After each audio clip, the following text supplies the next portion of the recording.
How to do Google Maps setting. Hey everybody, welcome back to our YouTube channel. In today's video, you will learn how you can set your Google Maps.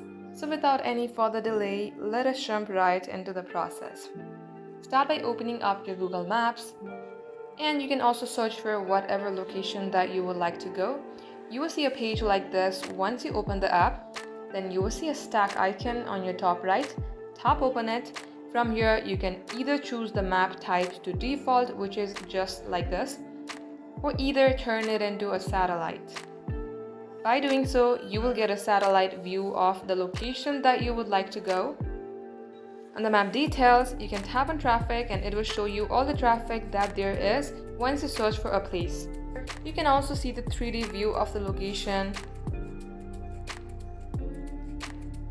There is also a street view, and the wildfire is new, also the air quality here. Thank you for watching the video till the very end. In case it had helped you in any ways, then make sure to like and subscribe.